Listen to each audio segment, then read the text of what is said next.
Now to the residents with road rage of a different kind, fuming about how their suburb has been torn apart by roadworks that are taking forever to finish. They're taking to the streets demanding their council sort the mess out pronto.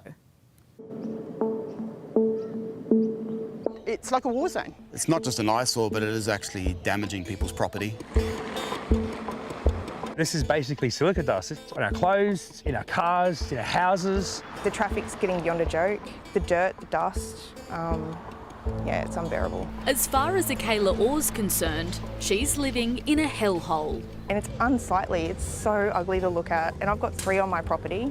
With concrete craters lining the boundary of her home, you'd think council would be quick to fix such an issue. It's slowly growing over time. I'd at least like to estimate there's a cubic metre of ground that's fallen in.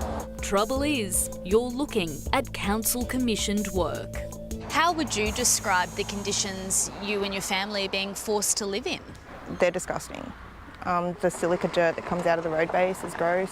When it rains, there's no water, nowhere for the water to run off, so it pools, it collects rubbish. Yeah, it's atrocious. Akayla's ordeal started when Logan City Council commenced a major stormwater upgrade, contracting All Roads, one of Queensland's largest road construction companies, to rip up bitumen and lay new pipes. It was just a little trench.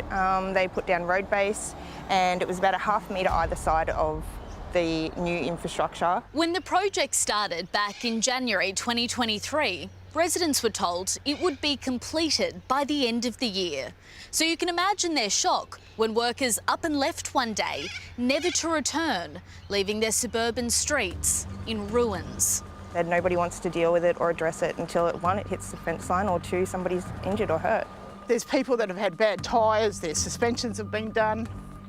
You know, are they going to get compensated for that? Michelle Hyde is also experiencing some serious road rage over her botched bitumen. I'm thinking of selling my house and moving on.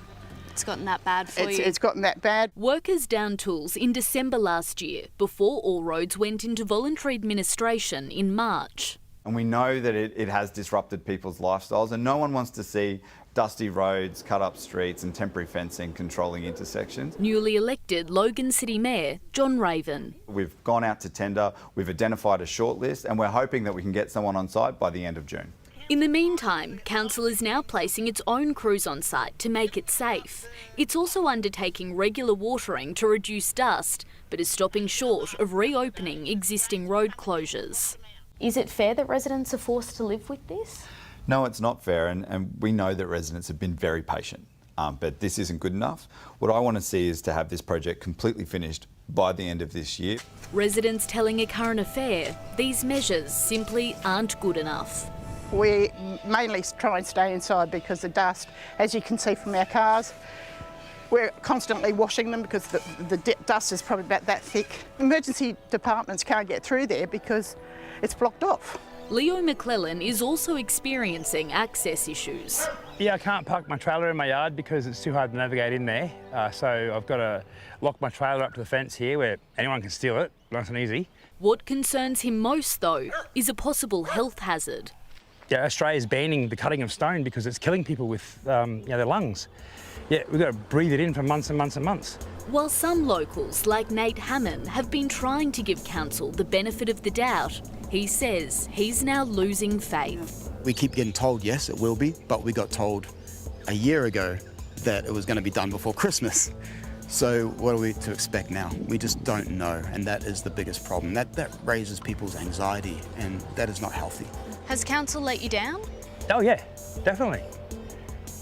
What would you say to them?